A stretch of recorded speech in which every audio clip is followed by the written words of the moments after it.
Let's check this outfit he's got on. 2 weeks before opening day, and he's flaunting the Phillies. I don't blame him. Tony, how are you? Doing great. We caught you, didn't we? I'm caught me crunching ice, but yeah, good to talk to you guys. That's okay. He's shoving the Phillies in your face, George. Yeah, I know he is. Hey, when you show up late, you get what you get. Hey, George, I know I'm going to know our role in the division. I just want the Phillies to make the playoffs this year. Mhm. Braves are going to win it. Mets are going to finish second. 3 teams out of our division. What do you think? Oh, Playoffs. I think you're absolutely right. It's the toughest division in baseball. Yeah. Suddenly by a mile. Yeah.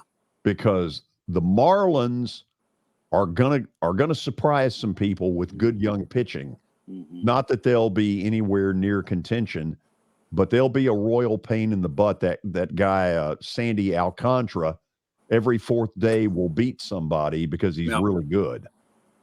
They know how to grow them there, man. They know how to grow young pitchers. I mean, down through the years, that's some of these organizations know how to find players. It's they got smart people like Watson in them, you know. Oh, listen to that. Yeah. So, what were you eating, Tony? You're making me hungry, man. I was crunching some ice. I've got ice. You let me down. Water and a little bit of soda in here, and I looked down and I thought, you know, it's 3:20 Eastern. I'm supposed to be somewhere. Sorry about that, guys. That's sorry. Okay. Don't worry about it. Sorry about that. So let's have a little bit of fun here. We got an 8:40 start time at the earliest. 8:40 Nashville time, 9:40 your time. Right. So this thing will end midnight Knoxville time or shortly thereafter. How long will you be on post game, and where can they find you? Well, I'm on tclub.team, our website, or you can find me under my name on Twitter and then on Facebook Live. But the question, George, is, do the Vols win or lose Thursday night? If they win, we'll do like an hour. If they lose, lovely Miss Basilio might be brewing a pot of coffee. So we can, shall we say, stay up all night and just let people get it out.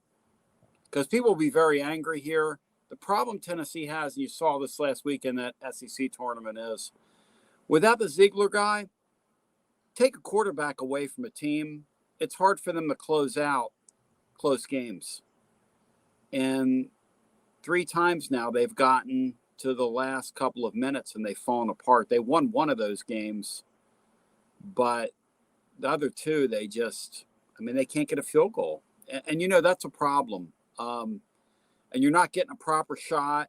And, you know, look, Rick Barnes has kind of a checkered past in March.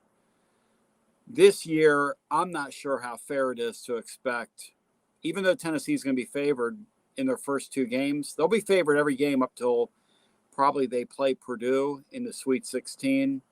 But I'm not sure how fair it is to think that they're going to beat either Duke or Roberts, whoever comes out of that other game. So I think Tennessee can maybe win a game. But based on what I saw Friday, based on the way they've closed games, based on what I saw against Auburn, if it's a close game Thursday night, I don't know that they win that game. They've got to run away from that Louisiana team to I think win Thursday night. Tony, given the injuries that they've had, have they not gotten to a point where Vescovy almost has to hit 4 or 5 threes for them offensively to really go off? That's exactly right. I mean, or see, you've got Josiah Jordan James up there on the graphic right now. Mm-hmm. The truth about him is that in their wins in the NCAA tournament, he's been a double-figure scorer. In their losses, he's been literal wallpaper. I mean, he's almost an offer in their losses.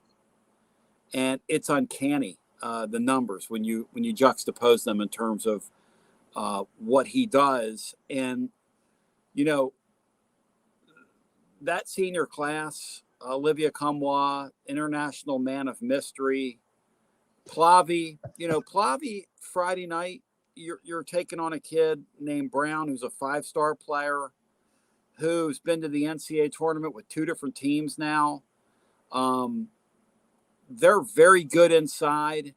They don't shoot the ball. Louisiana doesn't very well from the outside. They don't commit to shooting the ball. They kind of play a mid-range game, which sort of makes them old school, and they're going to force the Vols. They run teams off the three-point line, so they're not going to let Vesco sit out there and target practice on 3 balls. He was really impressive in that SEC tournament, the way he was shooting that 26, 27-footer from the side. But Tennessee got out-athleted Friday. They didn't want any of that Missouri team. There's nothing fluky about what Missouri did to Tennessee twice this year, even though Missouri did hit that long 3-ball to beat them. There's nothing fluky about it. Nothing, I don't think. Missouri is one of those that if you said, okay, who gets to the Sweet 16 that you really don't see? Yeah. I wouldn't be shocked if Missouri got there. Yeah, and the crazy thing is the numbers crunchers will tell you that in what they call the analytics era, the Ken Pom era, because somebody died and made Ken Pom king. I don't know. I mean, somewhere along the lines. It's a smart guy. I mean, we didn't know his name. And then all of a sudden he runs college basketball, probably living in his mom's basement for all we know. These number crunching guys, no offense to them. But, you know, the interesting thing is when you take a team with Missouri's profile, meaning specifically their defensive statistics, a team in this era in the last 25 years has never won an NCAA tournament game. Here's the issue. When you play against that team and they do, let's say, win their first round game, their second round opponent, whomever that is, does not want to have 24 hours to prepare for them because there is no preparing for that. Because a team that slaps at the ball on defense, gambles all the time on defense, kind of makes a mockery out of playing team defense. I mean, they gave Tennessee open shots Friday, but they swarm at you like a pack of bees. That was a bad matchup for a Tennessee team without a point guard. I mean, in retrospect, really, the Vols didn't have a chance in that game when you think about everything the Vols were missing and then the way Missouri plays the game. Tony, when Friday night I walked out of the arena with a bunch of Kentucky fans because that's most of what the crowd was Friday night. Right. I was amazed at the level of anger that's directed at Calipari and sort of this just almost unanimous, it's over, it's time for it to change. No. Are Tennessee fans close to that with what's going on? You know, Watson can speak to this. I think coaches, unless you are exemplary, I'm talking about like Calipari, the guy at Kansas, I think all these guys get 10 years. And this guy's in his 8th season. So they're getting close because fans have heard your jokes. They've seen you. They're kind of tired of looking at you. Unless you win at a big clip and hang a banner, and I mean hang a banner in March, not SEC tournament. I'm talking about hang a banner. The big one. Tired of you. I mean, you know, Dave Odom told me one time on the air, I asked Dave Odom about it. He's a real honest guy. I said, Dave, what's a shelf life? We were on the air. I said, what's a shelf life? He said, to me, 10 years. When I was at Wake Forest, 10 years. Back of my mind, 10 years. Because I know, and he said it, people just tired of looking at you after 10 years. Unless you really, really, really win. And most people are not going to go out on their own accord in the coaching profession. Either of the college, either in basketball or in football, 10 years to me is about your shelf life in this era we're living in right now. And you think about it, Watson, we had 3 in our backyard that beat that shelf life. Kevin Stallings at Vandy, Jeff Fisher with the Titans, Barry Trotz with the Preds. Mm-hmm. And I think all of them would agree with exactly what he just put out there. Yeah, Lou Holtz would always say in football, it's 5. It's 5 years. And the other thing I think that happens, you have that really good year, whether you win the national championship, you win your first conference championship, something like that, then it really gets it. And then if you kind of go back a little bit under that, boy, they jump on you fast. It seems like if you're not still doing this, if you don't have the rise still going, they get after you. There's no doubt in my mind. I stayed 12 years at UAB, and most of the other times I was short timer as a head coach. But I just think it gets stale to everybody. I also think sometimes it gets stale to the coach, that it's time for him to take on a new venture and get his blood flowing again, because it's easy to kind of fall in the trap of here we are. And so, yeah, I think Tony's hit on something that is really, really big. And I think that's why if I was Calipari, he's got probably the best basketball job in the country. But at the same time, I'm not sure I wouldn't be wanting a new venture and give something else a shot, whether I go to the NBA or I take another really good college job somewhere. I'm not sure. I think more as the coach than I do the fans trying to get rid of the coach. But when you're sitting in the doldrums and you're not getting anything done with it, take a look and see why. What is the reason you haven't made progress? And if a coach does that, part of that may be looking in the mirror and see his motivation, not his work ethic, but his motivation. And there's a big difference in those two, in my opinion. Well, you're right on it. And, these regular season guys in basketball, these regular season coaches, like Barnes is great at it. I mean, Barnes knows how to coach his team. He's just not good at March. You know what's funny? He almost took that UCLA job, right? And Cronin took it. The knock on Mick Cronin at Cincinnati was he can't win in March. Mick Cronin takes that job, and they're March warriors now. They've gone through 2 tournaments. I mean, would any of us have predicted that? Cronin was telling a mutual friend, he said, I didn't realize I came out here and I'm energized by it. I was energized by moving. Now, at Cincinnati, basically, they were going to push me out. I knew they were. So when Barnes turned this gig down and they came to me, it's UCLA. But he had no idea they were going to win at this clip. And some people think they're a trendy pick to go to a Final Four this year. And, I just look at that and I say, it's interesting.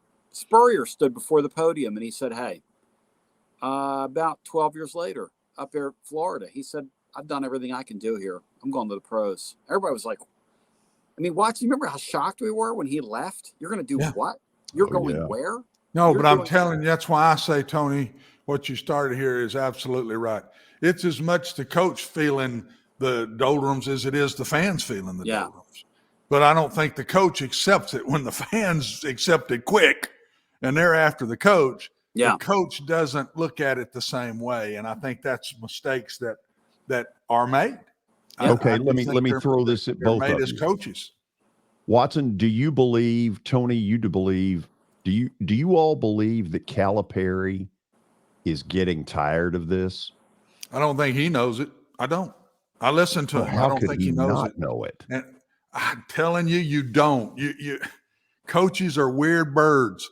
They can put on a mindset, and it don't matter what anybody says to them.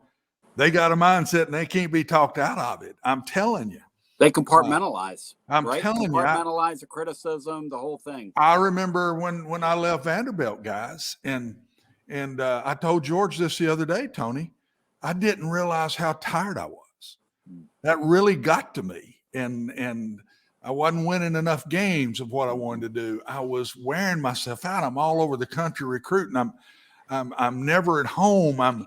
And I know a week, 2 weeks after I wasn't there anymore, I looked in the mirror and said, I'm wore out. I am but I didn't know it at the time. Coaches are just, we're mindset people, and we're weird birds in that way. And in a lot of ways it hurts us, in my opinion, as coaches. It's dehumanizing. Yeah, it is. And in the era we're living in now, where these guys are making tremendous amounts of money. I mean, your brother never dreamed in a million years. Oh, heck no. When he started, somebody would give him that kind of money to coach football. It's crazy. But here's the thing. Fans when they see what the guy is making, don't understand there's only one championship in each league. And they really don't care. I've really said that when the money started, Tony. I said it when the money started. The first thing that's going to happen here, and I don't feel sorry for coaches that are making that money, but first thing that's going to happen, they're going to say, well, we pay you that kind of money, you ought to win everything. I mean, paying a man extra money don't make him win more games. I mean, a coach is already given his heart and everything he's got into trying to get it done where he is. Paying him more money don't make him better. I don't understand that. And I sure don't defend coaches that start fussing. When I hear them fussing about this or that, I will hear it. If you don't like it, get out. But the money you're making, how are you fussing about anything, man? Well, George has heard this, and I've had this happen to me where coach will bitch at you and say, you know, you guys on talk radio. And I said, well, wait a second here. Before there was 24-hour talk radio or these quote-unquote shows, all the shows, you know, before that, guys, you guys were making a couple $100,000 a year. Yeah. And when this thing kind of became a lifestyle, when people started, you know, really paying attention to it, and it became it took on a life of its own, and sports radio had a hand in that, you know, making this thing a little bigger than it was. I believe that. And all of a sudden it exploded. I don't hear them crying when my favorite thing is this story. I don't know if you guys caught this. The thing about Brian Kelly, where they sent him an extra $1 million. Did you guys see that, LSU? No, but share it because I didn't see it. You haven't heard this? Okay, no. So Brian Kelly this year, there was a story in January. One of the papers did down there that last calendar year, whenever the fiscal year was, they sent him an extra $1 million. The university had to go to Brian Kelly and say, hey, we paid you for an extra month during our fiscal year last year, so we need $1 million back from you. And Brian Kelly came out and said, hey, I didn't notice, you know, we didn't notice that you paid me an extra month's pay. I didn't notice that, you know. I didn't notice you paid me an extra $1 million, my $12 million I'm making here. Now, guys, if LSU shorted him $1 million, you think he would have caught it? Just checking. I mean, I'm just asking for a friend. I don't know. I'm just asking. For a friend. That's the era we're in. That's the era we're in now. The era of these coaches is me, pile it on. Don't you dare underpay me by $1 million. Am I wrong? Oh, man. Watson, am I wrong? No, you're not wrong. Thank you. Okay. You're not wrong. You're right on top of it, my man. Oh, man. That's the era we're living in. So, Tony, one thing I've noticed, and I'll ask both of y'all this, all of the talking heads on Sunday night, every last one of them had Alabama in the Final Four. And I don't know if it's the kiss of death. I don't know if it's for real. They sure look good in Nashville. What do y'all think? I think they're in the Final Four. I wouldn't pick them to win it. I think they're in the Final Four. Look at Tony. Is it a black eye? Watson, if they win it, is that a black eye for the game? Depends on how it comes out, Tony. I still think there's stuff in this we don't know. That's the way I feel about it. And it's going to come out sooner or later. But I just think there's more to this than meets the eye. Good or bad, I don't know. But I just think there's more to it that's out there. And when this gets closer to court and whatever's going to go down, it's going to come out. See, George, that's the thing I wonder is the folks at the NCAA, if a game's close, that's the one thing about basketball. All it takes is an official to blow a whistle here or there, get you in a little foul trouble, get you off the floor. Oh, that can affect football too, my man. I'm telling you.